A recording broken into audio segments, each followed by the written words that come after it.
Christmas break at holidays, kaya naman back to school na. Hi, it's me, Yana. Ang Disney Witch na inasahan ni Maleficent dito sa Psycho. Good morning mga bebs! At magba-back to school na nga ang aking mga alaga, kaya naman for the gising na naman tayo ng maaga. And syempre, mag-isa na naman tayo sa loob ng bahay sa maghapon. At yun naman ang pinaka the best part sa lahat. Every morning nga ganito ang aking routine. Skincare nga muna bago ako mag-prepare ng mga ihahanda ko para sa aking mga alaga. Bali, iisa na lang ang hinahandaan ko ng lunch pack niya dahil yung binatang alaga ko ay hindi na siya nagbabaon. Kaya naman na ngayong araw na to, naisipan kong gawan siya ng sushi. Yung parang nabibili sa labas na patriangle. Dahil nga requested niya ay kailangan nating gawan ng paraan yan. Madali lang naman dahil dati ko naman na tong ginagawa at nakabili ako ng molder para mas madali siyang gawin. Dito nga sa Hong Kong ay kailangan mong maging creative sa mga ipapabaon mo sa mga alaga mo. Lalo na kapag may mga alaga kang bata. Kailangan happy yung lunchbox nila. Kung hindi nila kakainin. Buti na lang at nalagpasan ko na yung mga ganong era. Hoy, mga binata't dalaga na kasi yung mga alaga ko. At eto naman ay hindi ko kinakalimutan uminom ng warm water para magising ang aking mga kaluluwa. Pagkatapos nga niyan ay umakyat na ako sa taas dahil gigisingin ko na yung mga alaga ko. 6:30 ko na nga sila ginigising dahil wala naman na silang gaanong gagawin. Magtutoothbrush at magpapalit lang naman sila ng uniform, kaya naman hindi na sila magte-take time para sa mga ibang gawain. Katapos ko nga gisingin yung dalawa ay bababa naman ako para i-ready yung mga almusal at yung lunch pack ng aking alagang babae. Dito naman ay nasa kwarto ako ng alaga kong lalaki at ihahanda ko yung mga uniform niya. Mas nagagaan ako sa alaga kong babae dahil siya na ang nagpe-prepare ng mga gagamitin niya. Nakadepende talaga sa mga alaga mo kung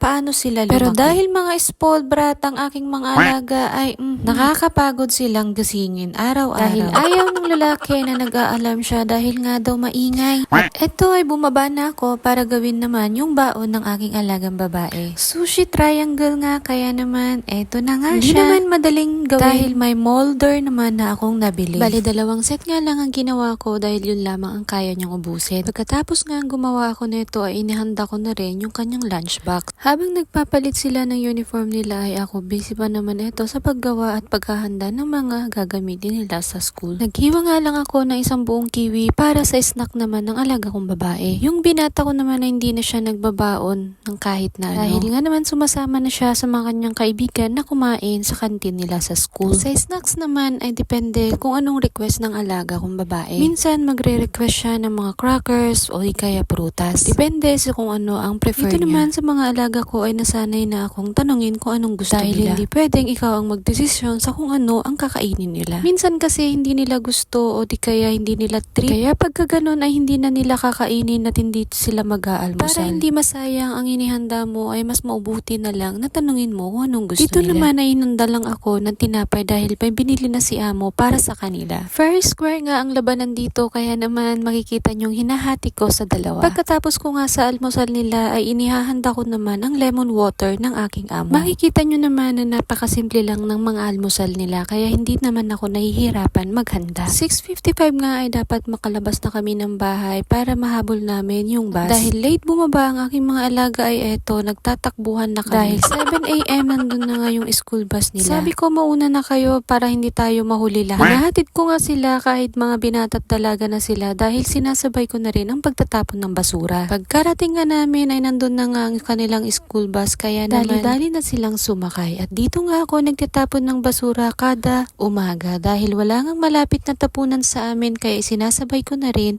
ang mga basura sa paghahatid. Nung nahatid ko na nga ay bumalik na nga ako kagad ng bahay para naman mag-prepare ng kape nila Amo. Dati pagkabalik ko galing maghatid ng mga alaga ay nagwawalis na ako sa labas. Simula nung tinuruan na ako ni Amo sa kanyang coffee machine ay ako na nga ang gumagawa ng kanyang kape. Kaya kapag nagising na sila at alam kong naghahanda na sila ay dun ko naman na inuumpisaan ang paggawa ng kanilang kape. After ko nga ihanda ay bumaba na sila at ako naman ang aakyat para magligpit ng mga higaan sa taas. Ganito nga ang routine ko everyday, kaya naman naging madali na lang ang mga trabaho sa akin. Dati sobrang hirap ako mag-manage ng oras ko dahil sa lawak ng bahay namin. Ito nga ang sabi nila na kapag tumagal ka ay dun mo na lang matututunan ng lahat. At yung mga bagay na mahirap sa una ay napakadali na lang kapag nagtagal ka na. Buhay abroad, kailangan mo lang talagang maging matyaga at maging madiskarte. Bawal na bawal maging mahina dito dahil ikaw din ang matatalo. Nung nasalang ko na nga ang aking labahin ay doon naman ako naghanda ng aking almusal. Ang kagandahan nga naman dito sa akin ay